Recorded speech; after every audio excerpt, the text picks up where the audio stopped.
Welcome back, everyone, to Let's Play Supreme Ruler Ultimate, episode number 8. This is actually take 2. I encountered not a game bug, but just an event which was firing in Korea just as I was about to advance and move forward. And it didn't really, I'll explain it more when we actually get into the action, but basically South Korea was running out of forces and they were panic surrendering. I guess there's some gameplay mechanic where if the nation doesn't have enough soldiers left, and if they feel like, and if they've lost some territory, I guess right now, officially, according to the Almanac, probably Korea has lost territory. Yeah, so they lost a little bit of territory. I mean, that's probably the smallest amount. Is that exactly one hex? I don't know. But anyway, so we'll have to just prop up South Korea slightly. Somebody mentioned in the comments that North Korea has probably been getting a lot of forces sold from the Chinese and the Russians. So before I get really started with this episode, we're going to do the same thing. We're going to prop up the South Koreans. We're going to give them some of our M2A1s. These are the older, close-range artillery pieces. It's 18 and 12 at 29 kilometers. I prefer my artillery to be a little bit further back. Those are actually decent ratings. So we'll just give them a few of these. And what I'm actually going to do is, because they really do need infantry, I think that if you just give them artillery, it may not work. So what I'm going to do is I'm going to give them some Marines. We're going to get better Marines down the road. The Marines of the Ranger, Marine, and Airborne set of those three, they are the weakest in terms of combat. So I'm going to give them the 1st, 2nd, and 3rd, and I'm going to give them the Marine Battalion and the Marine Battalion, because those are the ones which are named something that, anyway, I like the names for all the remaining ones better. I don't have a good justification for that. Do we want to give them anything else? Because, we don't really want them to advance forward and win. We could give them some more Pershings. I think that's good. We'll just give them like one more. We have plenty of these M2A1s, but these are best off, I feel like, given to other people. And then we are going to charge a small fee for the convenience of our delivery. Really, I'd rather be taking directly military goods for these, but we'll take 4 million for those. And hopefully they accept right away. Now, I'm not going to advance time because first we have a few other things to do. I need to explain some stuff. I went around to everyone, and I learned since episode 7 that the agreements for free flow of labor force and for free trade, they don't actually have any in-game effect right now, other than I believe they do still increase relations between you and the country that you sign them with. So I went around to everyone who I could think of, and I went and got these agreements. Now they're in the process of doing that. I had to pay for it for Taiwan, I think, and Spain as well. I had to pay for it. We just gave them a little bit of money for them to accept that. But in the process of going through all these things, I noticed that we don't have any agreements with Sweden. So I already lined up pretty much everything. You can see here if I was to do this. They'll do everything except for a formal alliance. So I could have just done this on camera, but I did that agreement. And I may have missed some. We have a lot of allies. Oh, like Canada. Did I do it with Canada? I don't know. We'll wait and see when the wave of diplomatic negotiation results come back. We'll see if Canada is among them. I don't think I did, so we'll just wait, and if we look at Canada later and they don't have that agreement, we'll go ahead and offer it then. Other stuff I want to do, we have this Pasadena here. Let's get her into the action. We'll just deploy her directly to Japanese coast, which is my staging point for all my ships which are coming over. I also do want to deploy...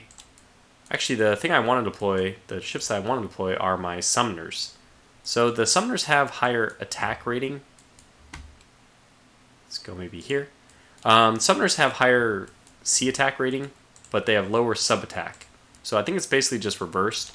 It's 225 and 180, and I think for the summoners, the Allen Sumner class destroyers, it's 180. I'm not sure. I think it's 180. It's something like that. And 230 for the attack. So they're better, and that actually is better for this theater, because we're not going to encounter a lot of submarines unless the Russians and Chinese get involved. mostly the Russians are going to have a lot of the submarines that we want. So these Robert Smiths are actually really good as carrier escorts because they don't have the surface attack rating that you might. Well, they don't have as high of a surface attack rating, but that such a thing would be covered if this was supporting either like Iowa class battleships or if it was supporting carriers. Basically, if it's supporting anything else, it's doing its job. But as a standalone unit, these are more balanced, so we'll be using those in kind of an attacking role. And also, I'll get these two since, I deployed 7, a group of 7 up to the top. We'll get 2 to circle down here. Yeah, so we stopped the panic surrender. We did that. We have some units down in Guam or somewhere around here. Oh, I'm in Northern Marianas, so Saipan. These we want to go ahead and scrap. These are the very old SkyTrain transports. They only carry 16 cargo. Yeah, so we'll just return them to here. They can barely make it here. It's 2,500 and their limit is 26, but they can make it. So we'll get them to scrap there. In fact, what I should do is not just right-click on them to move, but give them the scrap order. And now I could just click here and they'll go back to the nearest one. I don't know if that's... Oh, you know what? Actually, this might be the nearest one. This is an air base. Yeah, so they can actually scrap here. So we'll go, right-click, scrap. Good. Bye-bye, SkyTrains. We definitely don't want those around anymore. They're absolutely not the cutting edge. They're very old. They can't carry a unit. They can only just drop cargo, which essentially, that's abstracted. They can resupply units. Do we need to move any other units over? Well, we have these units here, right? So we probably should just move them over. One other thing I'll look at more when we get a chance is the research. But for now, let's kind of take a look at what's going on in the war here. Oh, okay, so we also have this unit, which these guys are currently Control 4. Let's get this to be Control 4. These are our Sky Raiders, which I want deployed to Tejan, I think. Where's the airbase here? We have an airbase in Kunsan and Chengdu. Because let's just look, we have 1 and 2, and we're going to use our forces very quickly here. I've decided I'm not going to just sit in camp and wait forever.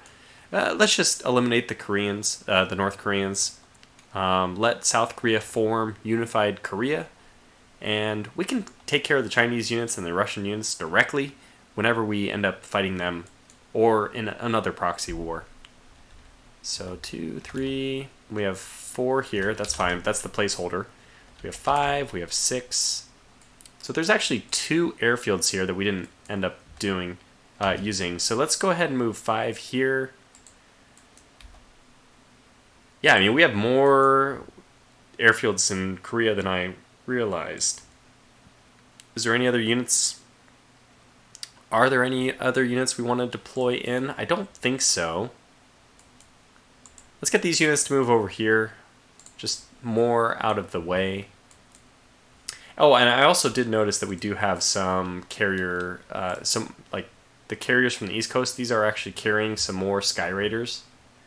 So we don't have just 7, we have 10 total, but that's okay. And there's some units here we actually want to scrap, like the F4U-5 Corsairs. These are the Night Fighter versions, and I think I already mentioned that they're not quite as good, so we're going to go ahead and scrap these, get them to scrap at the nearest air base. Well, this is an airfield, but they'll automatically deploy. They'll go there, land, and then take off and go to the place where they should be scrapped. And all the rest of these are Corsairs, normal Corsairs, which are better and we'll keep. And this is the Recon Bearcat, so it's a good air superiority carrier-based fighter. Okay, so let's move on, and we're going to see a lot of these agreements start coming in, I believe. So one other thing I want to do is actually get into the fighting here. So those 2 SkyTrains have been scrapped. Nope, those were the Night Corsairs. Yeah, I actually think we're going to start moving forward. So in order to set the stage for our Peacemakers, the best thing we can do is give you an example of what happens when you don't send Peacemakers. Now, these F-80Cs are relatively good for this era. They're I would say, more than adequate, above average tactical bombers. Maybe even cutting edge. I don't know, I haven't compared a lot of the tactical bombers stats, but these are quite good. And we'll see when we have the Sky Raiders. I think that they're slightly better than the Sky Raiders.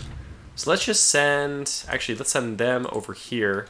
Let's send this other group over here and see what happens. Okay, so by the way, diplomatic agreements are coming back. That's Spain's, Australia accepting, Greece. Okay, good. So South Korea did accept our...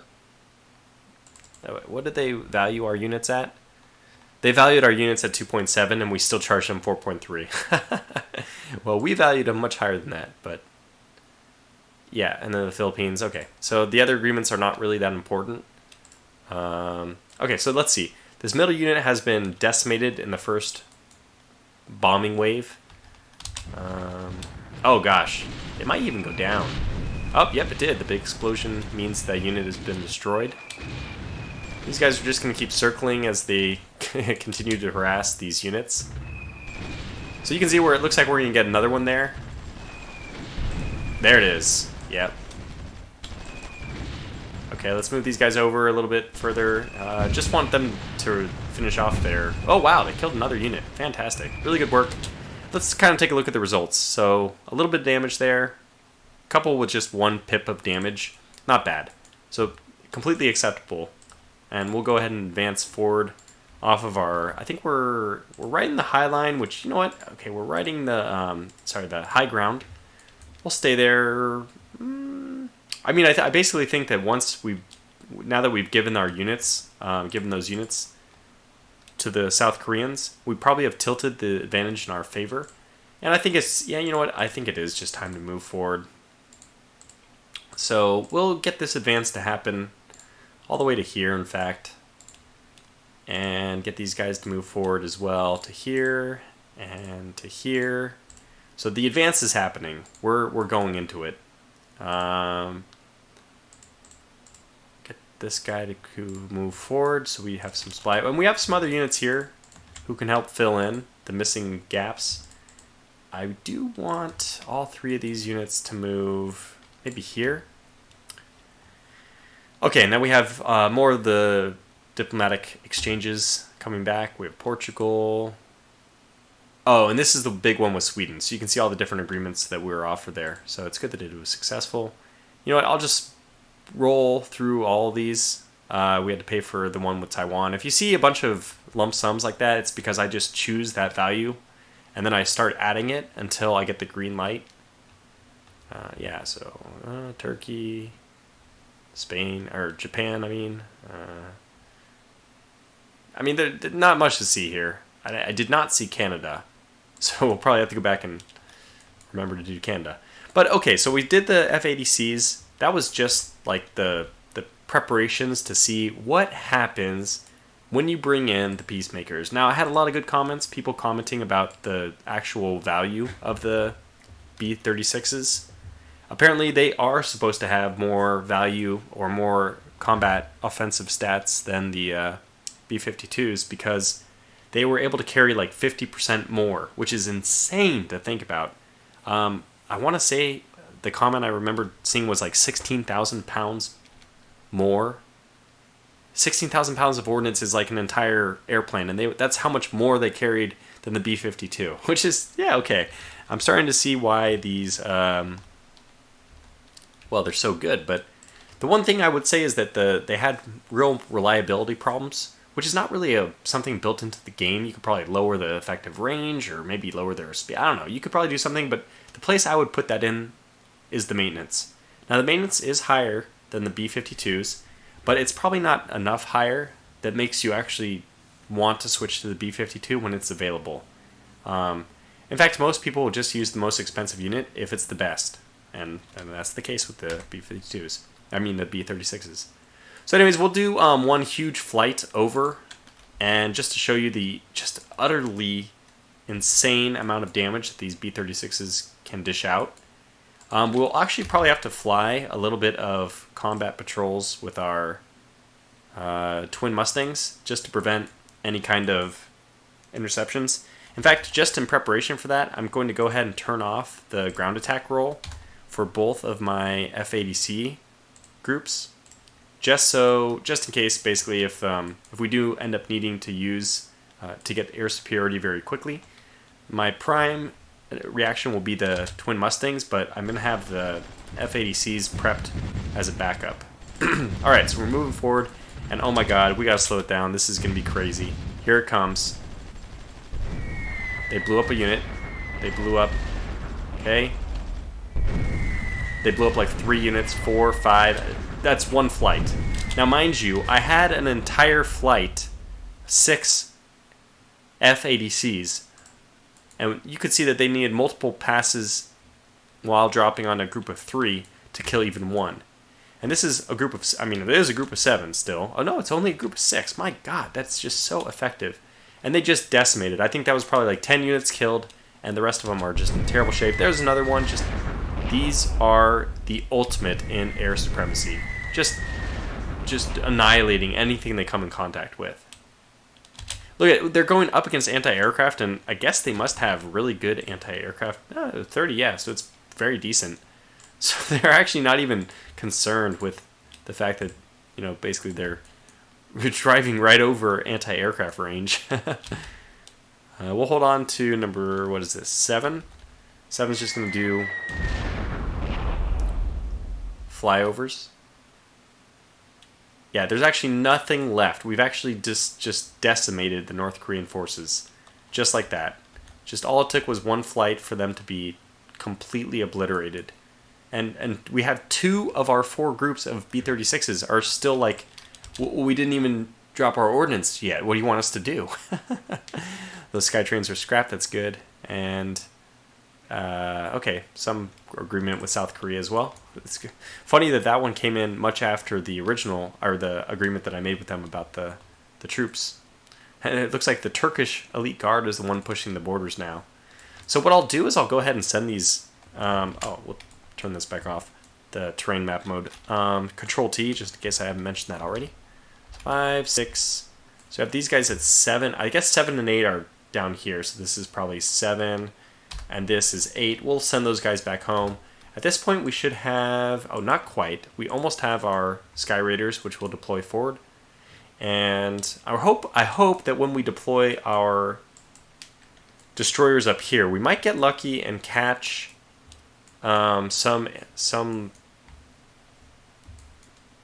anybody who moves a little bit too close. If the Russians or the Chinese move through the South Korean territory, I think they are valid enemy targets at that point, and we might be able to engage them. That's the thought, at least. So this is what the Peacemaker does, and this is why, like, even though I don't know, I have probably already built, I don't know how many I have of them. I guess we'll just see in a moment here. I have 30, and because of their amazing success, the U.S. Defense Forces are going to go ahead and purchase a second wave of them. We want to roll another 12 off the line. So we'll have a total of 42 for 7 full, either 6 groups of 7 or 7 groups of 6. It's a lot either way. So we'll have plenty of Peacemakers for the foreseeable future. And really, it took me getting pretty deep into the game to find like a strategic bomber which has better stats than the B-36. And if you think the maintenance of 170 is expensive, I think that the aircraft I found which was better, it might have been the B-1B Lancer, but I think it was the B-2, which is the iconic stealth bomber of the United States, the very radar deflective triangle flying wing configuration. And that one has a maintenance cost of about $10 million a year. Sorry, 10 billion a year. So, just by comparison, it's much more expensive. All right. So we don't probably even need to push. We can let our allies push. We've already done all the heavy lifting, which is just send our Peacemakers in one casual stroll over the North Korean lines, and that's all it took. I mean, there's nothing left. So, yeah, I mean, it looks like they're just waiting for something to do. Well, let's give 7 and 8 a chance to do something here. Let's get these guys over here. So we're going to bring in another flight of 6 and another flight of 6. Both 7 and 8 are going to move in. And what they're probably going to do is just cause the North Koreans to just immediately surrender. Like, the North Koreans are at some point just going to be like, no, we refuse to fight against this.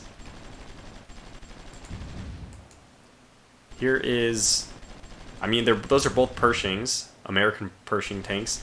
Oh god, here it comes. First wave. 1 down. 2 down. 3 down. 4 down. These are anti-aircraft. I think they are supposed to be slightly better at defending themselves against air attacks. But every single one of them was eliminated. So we actually don't... We ran out of units to kill. I'm going to move... Yeah, that's what I was a little worried about. We're going to move our twin Mustangs over. And we do have the other flight of F-80s. Yep, here they come. So we are reacting perfectly on time. And here we go. All right, the twin Mustangs win the day. There is another Yak 7 up here, so we'll let the twin Mustangs continue their pursuit. There they go.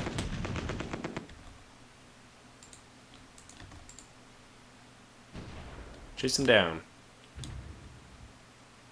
Oh, okay. So what we have a strange situation here that there's actually nothing left. It looks like one fighter may have taken 1 pip of damage. 1 tick, or whatever I want to call it. I'll probably call it different things different times. Okay, so Flight 8, you know what? You've done great. Just go ahead and head home. The beers are on me. President Tortuga calls in. Give those guys a round of beers. They've done an amazing job. So you can see that even though the South Koreans don't have much left, the North Koreans basically have nothing left. And I think that now we should be at least safe from, yeah, South Koreans have taken territory. We should be safe from any kind of panic defeat. So that's the good news. Yeah, okay, so this is what I wanted to try to do, was sink these little units going in here. I would like to kill them. So if he goes in there, I think I have... Wait. You guys are okay. I think I have the rights to go in there and kill him since he's now in North Korean territory. No? I don't actually want to conquer territory. Oh, if it's American territory, I probably cannot attack them, but if I can go down here, I can actually start claiming territory for the South Koreans. Just propagating their supply line instead of bringing in mine. Okay. Fair enough. All right, well, basically this is going to be over very soon. We'll speed it back up to normal. We'll just kind of pay attention a little bit here, but not too much. As I said, I think it's already over. So, not much left to do here. They're giving us coal. It's a good ratio. Oh, another thing that I forgot to do is... Oh, well, first of all, before I forget, Sky Raiders are now available. So we should probably launch the Sky Raiders. Give them a chance to show what they can do. That is, if we can find an enemy willing to show its face in the presence of such air superiority. That airfield is in such terrible shape, obviously because the B-36s, they're not exactly the most precision bombers. They just blew the whole hex to piece, to just straight to hell. Anyway, so the thing I want to talk about as far as industry goes is I was looking through the different ones, and I think I mentioned already that we shouldn't be using anything but the largest one. The other ones are for smaller countries if they can't afford the bigger one in one go. And yet somehow we have 62. Now on top of that, we are also in like the worst, the peak of our unemployment crisis. We're down to 2.5%. To alleviate that somewhat, we're going to free a bunch of jobs from the people producing consumer goods at this mid-sized one. Now it's 10 to 1, and the micros should be 10 to 1 for this, so 100 to 1. 100 of micros equals 1 normal goods, consumer goods, if I think I have that correct. So although we're going to chop up 62 of these, a lot of clicking, it's very easy to replace that. We just need 6 big ones. And what we're doing right now is just freeing that labor. So hopefully we can stop the major inflation crisis. And what else do I want to look at while we're here? How's our rubber situation? Well, I think last time we got a nice deal with the UK. So if I turn this off, we can actually see the trades. Well, I guess trades in negative don't show up, but -7, that actually doesn't mean minus as in it's being taken away. This means we are purchasing it. So we're purchasing that from the British, I believe, are giving us a deal. And we don't need to worry about this. And military goods, well, our stockpile looks like it'll hold even at the rate of using it that we are for quite a while. Probably until after the Korean War is already gone. So we're done. Because you can see that these forces are just like slowly pushing forward. You can imagine how weird this would be. I do like to roleplay these things in my head. So you can imagine the American forces are like, okay, this is our line. We're going to push to here. And the Korean forces, you're free to engage, you know. Weapons free.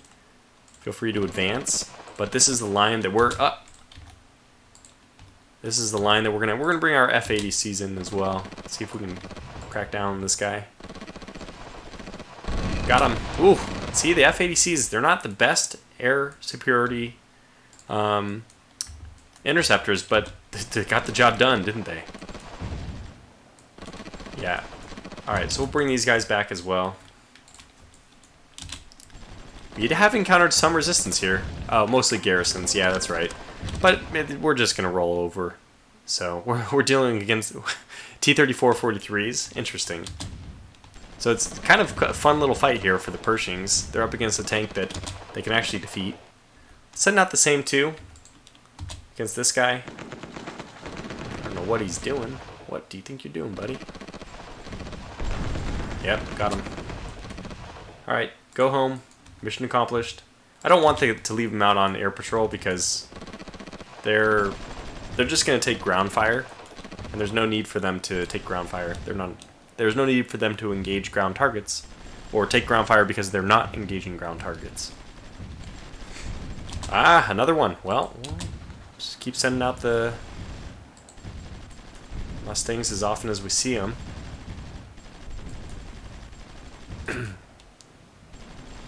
Might as well just leave these Mustangs. It looks like they're not taking any damage or being attacked at all in this loop.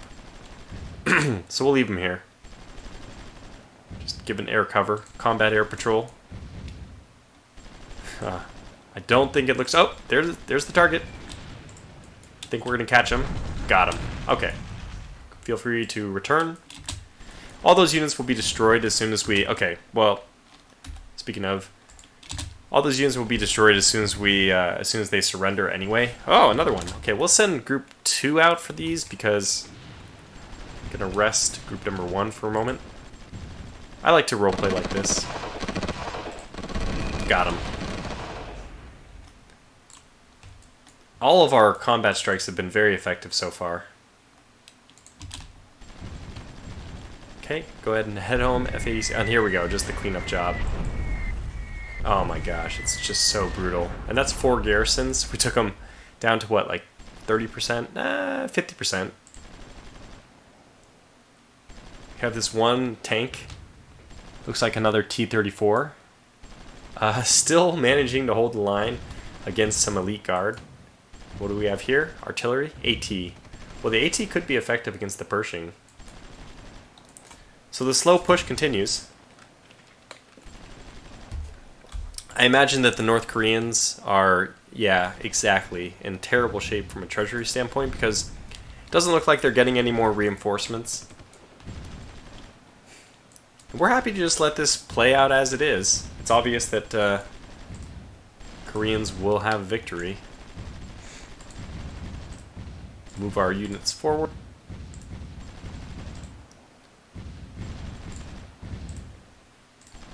Let's occupy this base, just to make sure that doesn't get taken back. And I think I have... Do we have some other units? 3 Rangers here. Oh, yeah, look at this. Got some air missions to go. Fly both of our big groups out, because I do see 2 groups here.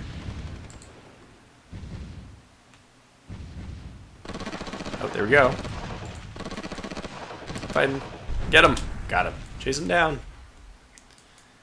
And we're actually operating pretty far with those now. I don't think that they eliminated their target, but he got away. That's fine. Oh, see, this is what we want to stop is... Okay, I'm going to let... who took damage? My goodness, I don't know why you took damage, but...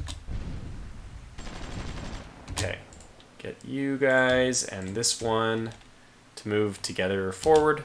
We'll try to get this Russian unit before it's out of the woods. I think we will like automatically attack, right? No! Go kill it. Yeah, it's free. Oh well. I don't really want to waste supply doing that, so let's pull back a little bit. Anyways, it's all over but the crying now. So we're gonna get some more agriculture trades. Yeah, we'll just accept all these, it's fine. They are allies, keeps relationships up. Yeah, nothing left but garrisons, I think. Okay, I don't know what this guy's doing. And there it is, North Korea is eliminated. Which means that the very cool thing, South Korea now becomes United Korea. And we retain our good relations with them, basically just a change of title. But that's a really nice gameplay effect. I quite like it. So victory in Korea. Not that it was too big of a surprise. The Peacemakers, I mentioned this several times before the war began, or even when the war began, people were a little nervous. But you don't understand, these Peacemakers are just so damn powerful. It's the United States Air Force, just everything, all the innovation, all the like America-ness, just make it bigger type stuff is just spearheaded, pushed into a fine point, which is the B-36. So we'll be using those for not just years, but decades to come. I could see us using them through 1970. Okay, so what will we do in Korea with all these units? Well, we probably won't leave all of them here. I don't know what we'll do with them quite yet. We didn't, unfortunately, get a chance to use our Sky Raiders even after their big voyage out.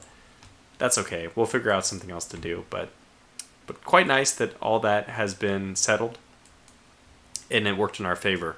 The one nation I am currently supporting the opposition party for or against is China. This is going to build casus belli for us. I don't want to do anything when China and Russia are still, or the Soviet Union are still allied. I don't think they're actually allied right now. We can see that they're not, but they're in good relations. Once the split happens, there's a split which will happen very early in the 1950s, and Dalian will return to Chinese hands. Basically, the basing rights that China was giving to the Soviet Union, they'll revoke or something. And when that happens, then we can think about going to war with China. Unfortunately, they didn't bleed any of their forces against us during this war, but that's okay. C'est la vie, we'll have a chance to deal with that. All those extra forces when the war with China comes, which may or may not ever even come. I mean, it's possible that we'll avoid that. So first of all, let's look at the number of kills. The Soviet Union has now... Let's also take a look at the dead countries. So North Vietnam, North Korea. It doesn't pay to be a North. North Korea, North Vietnam. I don't know if there's any other Norths out there, but it does not pay to be a North. North Carolina, whatever. But it's kind of sickening that the Russians have accrued almost 1,000 kills just because of this unfortunate gameplay glitch where the NATO forces keep being sent to Leningrad to a quick death in Leningrad. Speaking of, it looks like we have another volunteer, sadly moving to early retirement. Anyway, so that's nice. Now we do also want to be careful about declaring war, even though the North Korean war, it was justified. I, as the main NATO power, do have a very strong effect. If I declare war on anyone, it gives anyone who's not already NATO aligned a little bit of negative relations. And this can drive people into the Warsaw Pact corner. So, in the end, we'll probably assert a very heavy Monroe Doctrine in the Americas, but yeah. Anyway, so let's speed up. We can go to the second fastest for a little bit, probably the fastest very soon after that. I want to pay attention to research a little bit more. So advanced palace tanks, these don't give us anything, really. So we'll just immediately move to advanced sub-hull designs. This also doesn't really give us anything, but that'll lead us to modern sub-prototypes, which, yes, we will. I mean, I think that this green means... Oh, no, it actually is being researched. So we'll have Military Vessels 51 soon, and then this being 2 techs away... Oh, what the heck. I really don't want these to pop up, ever. But we still have to go through a few more before we won't see them. Yeah, we're supporting Pakistan. It's just funny, I was thinking to myself when I was reading... In the news recently, there's been a little bit of rising tensions between India and Pakistan.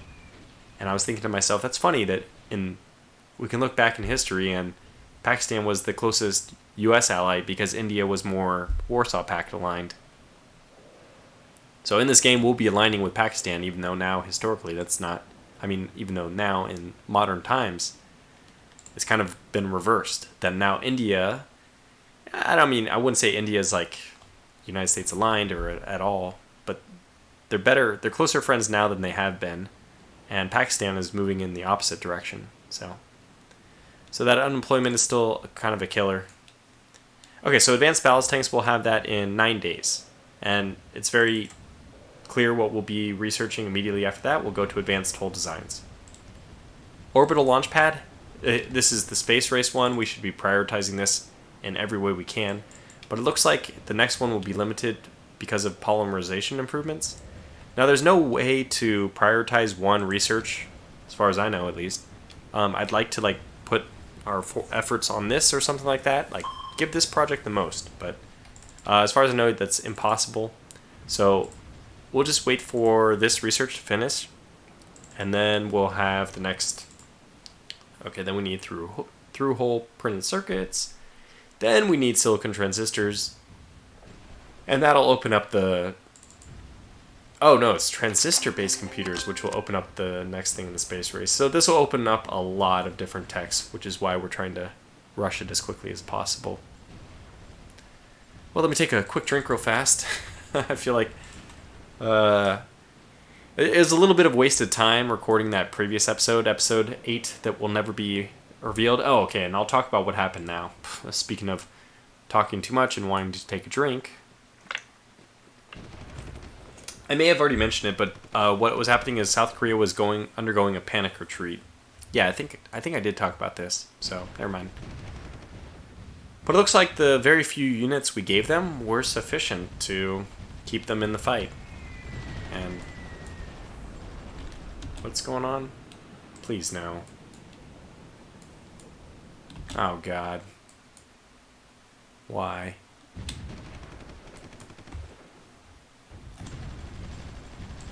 Well, it's not what I want to see, but I didn't install a mod, did I? So, yeah. Yeah, so we'll be able to cruise along and basically play with research, which I think I've already mentioned is one of my favorite parts of this game. We actually have to start queuing up other stuff. Okay, so I'll move to the fastest speed after this, but okay, we have the advanced hull designs. It says 9 out of a possible 10, but I believe that, yeah, advanced sub-hulls is ready to go.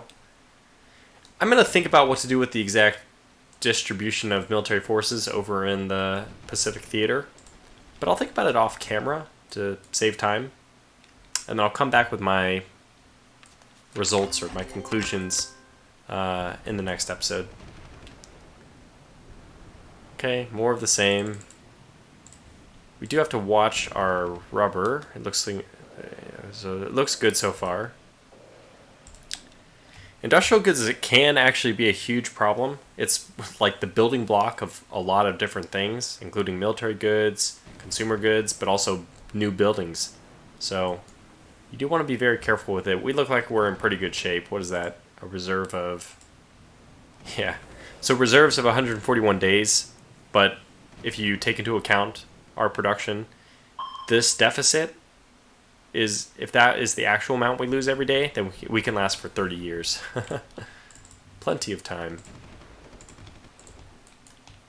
Okay, so let's go to the fastest speed and start letting the days tick over real quick. So orbital launch pad is going to finish, and we won't have anything to replace it right away. I think anti-ship missiles is good. It leads to plenty of other things. I mean, quite a lot of things. So let's go ahead and add... Let's add anti-ship missiles, and I'm even going to add advanced anti-ship missiles, which is a 1990 tech. Okay, maybe not. Yeah, that might be a little bit too far in the future to add. There's one extra one here, which is they want to offer us metal ore. Okay. Usually when it's your allies... Oh, so the United Kingdom and West Germany. That's definitely something we approve of. That's very good. Not that we expect... Did I already put the Rangers in here, by the way? I think I did. Yeah, awesome. That's great. Not that we need it. I don't think that anything will happen with our defensive AI. We're going to get a true Cold War, which is great. It's exactly what I want. Things will go hot from time to time, but the AI isn't going to go crazy. I'm playing a 1936 start as Germany right now, and I had Italy declaring war on Bulgaria and stuff like that. So it kind of lends some value, I guess, or some justification for my use of defensive AI. We don't want those kind of weird things happening in this game. We want to keep things pretty standard. Alright, will they do criminal extradition? Not yet. So they still don't like me. They're supposed to eventually align a little bit towards us.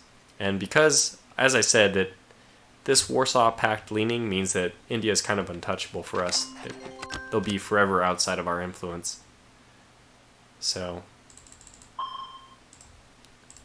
get rid of these as fast as possible. So you can see that the game does lag a fair amount, especially it's mostly related to how far you're zoomed out, I've discovered. If you zoom in, no lag at all. None at all.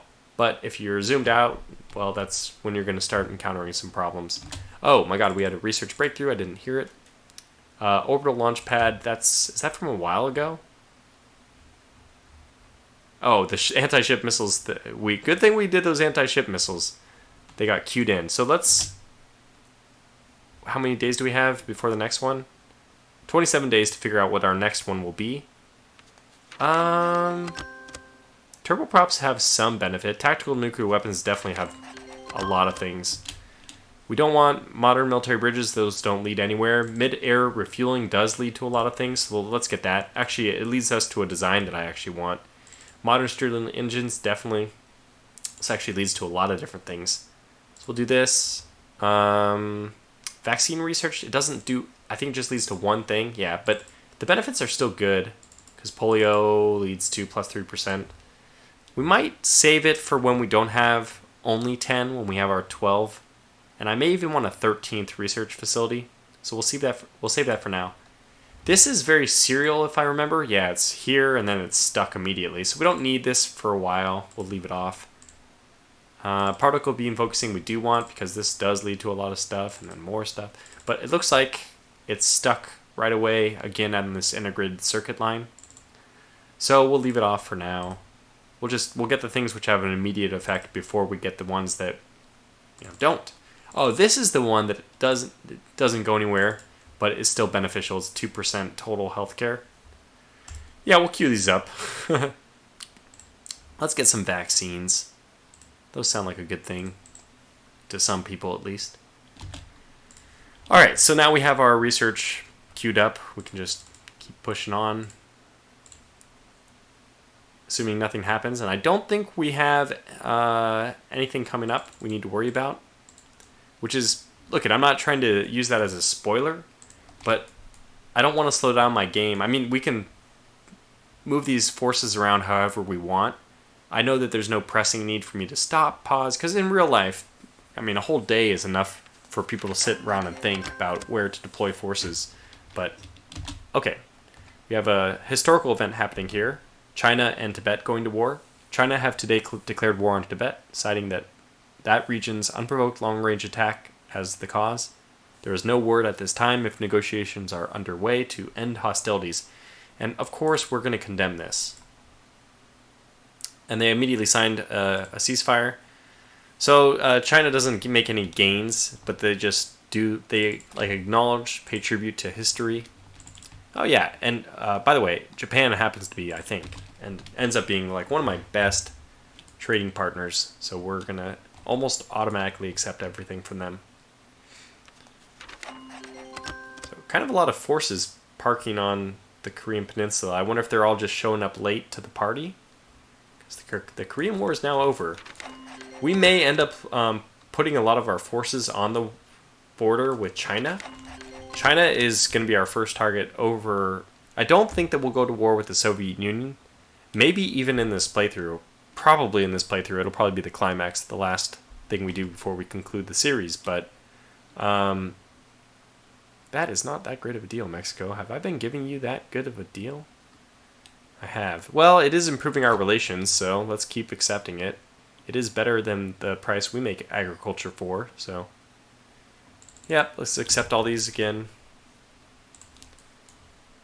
And we completed 5 midways. Wow, fantastic.